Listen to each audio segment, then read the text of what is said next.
None of us have the absolute full story as to the truth of our environment, what we were born into.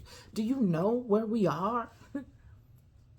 Do you absolutely know where we are? Can you speak to the genius that we are surrounded by?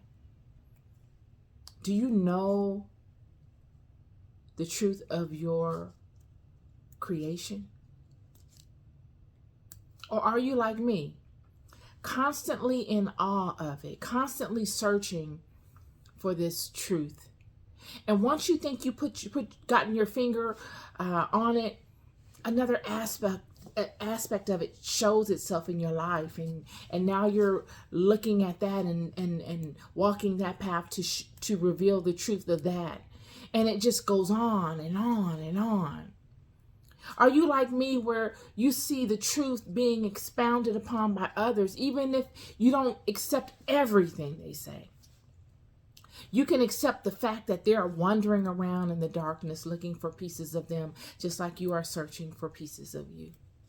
And little knickknacks that they may have come up with align with your knickknacks, and you can take portions of what they have come up with and add to your repertoire or your library of knowledge, making you the better. Or you take nothing that they have given you,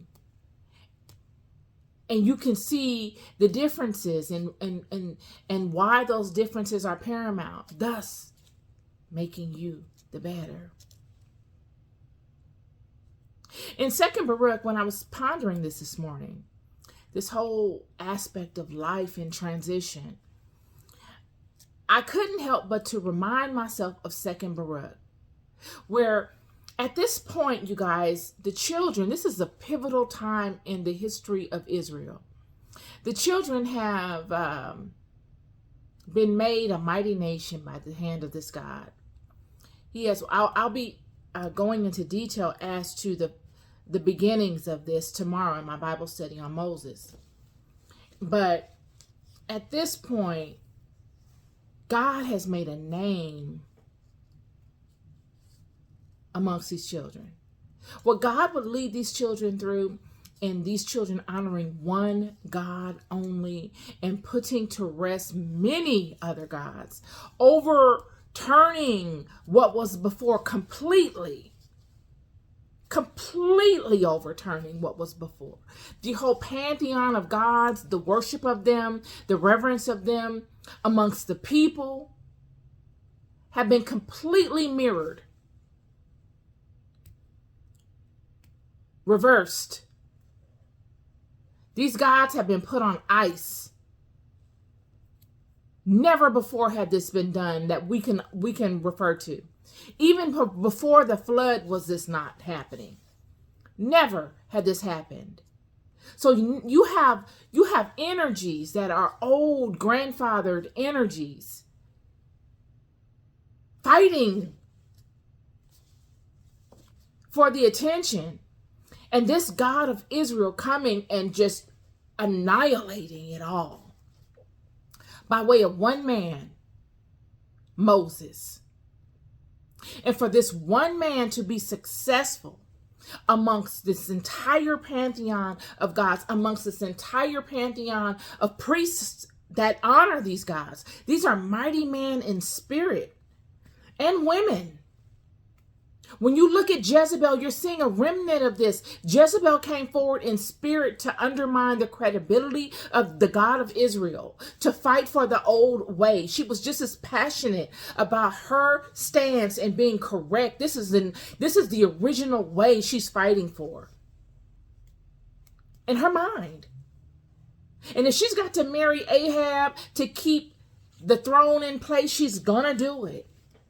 And she's dominant and she's powerful. So powerful that she's running him. This is the mentality. But God walks these children through each and every step of this successfully. Everybody bows down to them. They could not stay in alignment. The powers against them were so tremendous They could not stay in alignment. It goes back to Adam and Eve being put in the middle of somebody else's hell and being prized and pampered, while this powerful entity is being subjugated, exiled, ignored. It was just a matter of time. It was just a matter of time before he got the upper hand.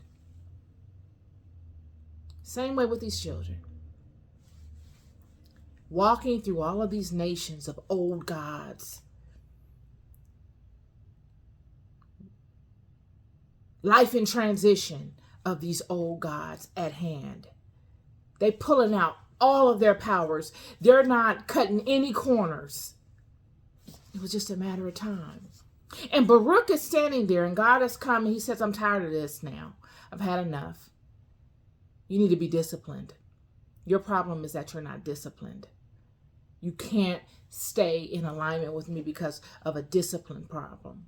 So because you're not disciplined, I'm going to take the scepter of power away from you, and I'm going to hand it off to whoever is the highest bidder, whoever is the most formidable. Because God doesn't care about money. When I say highest bidder, he's looking for who's the most capable. Who can vie? Who's going to win the contest to vie for this scepter? And the only country really mighty enough was Babylon. And that's who got it. The Babylonians are at the gates watching. And God comes down with 4 of his angels, one at each corner of this temple, the holiest of holies of this temple, the inner sanctum. And he says, this is too powerful for any one nation to take. The items of this area, I can't let fall into any one man's hand or any one nation's hand, lest they think that they are powerful enough to overcome me and to proclaim themselves as the ones to have taken my stuff from my holy temple. It's bad enough that I'm going to have to do these people the way that I'm going to have to do them. But this portion of things I can control. And he puts an angel at every corner, and he allows this holy interior portion of the Temple of Jerusalem that David and his son Solomon would come into creation on behalf of their reverence for this God, to be sunken into the ground deep where no man could ever dig it up. And Baruch is sitting here, and he's saying, this is before it all happens. This is a pivotal time, and Baruch is standing there, and he's saying, I got to fight for it now. It's now or never. If this happens, this will change the trajectory. This will change our lineage from this point on forever. If I don't fight for this, there'll be no turning back. But if I fight for it, we have a chance of maybe persuading God to have mercy on us, to give us another alternative, to give us another chance. And so Baruch is going back and forth with the God of Israel, face to face. God says, I understand how you're astonished. He uses Baruch's get back, Baruch's fight. He calls it astonishment. We would call it passion today. Fight. God calls it astonishment. Either way, Baruch is out there going back and forth with it. He's saying, Father, you know I love you, but we're going to have a conversation about this. I'm telling you, I love you and I love my house. And if I didn't love it, I wouldn't have nothing to say about it. But he says, Lord, my Lord, behold, the years of this time are few and evil. And who is able in his short time to acquire that which is measureless? He's saying, Father, we don't have enough time to come to terms with the totality of your truth. It's so vast. In all directions, it flowers out. And once you think you've gotten your thumb on one aspect of it, another one shows up. And then once you think you got your thumb on that, another one, and another one, and another one. And we just don't have enough longevity in life for us to get to a point of true acknowledgement of knowledge of it, to pass it down to the generations, to make it lasting. So that when we transition and we come back, we're not restarting over and over and over again with nothing. He's saying it's the time of us being born again into this life that we don't come into the realization of what's important until we get halfway through our lives, or at least a quarter of the way through. Yet you're holding us accountable regardless. You want us to reach this threshold amongst all these wolves, masters that have knowledge that surpasses us. The playing field is not leveled. Surely you did a wonderful thing with the flood, but you see each time you flooded, the playing field just hasn't been leveled. And God says, he gives Baruch nothing. You would think at this point, God would say, he would read into Baruch and he would see where Baruch is leading from. He would say, you know, I know what you're fighting for. You're fighting for me to give you more of an advantage. You would think God would see that. But God does not even take that into consideration. He doesn't even read into the passion or the astonishment of Baruch. He doesn't go into the core. And this is God. This is all-knowing God that knows all of us, the master of this creation. He knows the core of what Baruch was getting at. Yet he focuses in only on what Baruch speaks to. He gives Baruch no more than what Baruch gives. He says, I gave Adam all the time in the world. Since you want to ask me about time. And Adam did more damage with more time. I gave Moses less time. And Moses did more with less time. So time is not an issue. He doesn't go into detail and say, you know, Baruch, I know exactly where you're getting at. You know, I know what you're saying. Why don't you try it this way? If you all were to try it this way, you probably have a better outcome.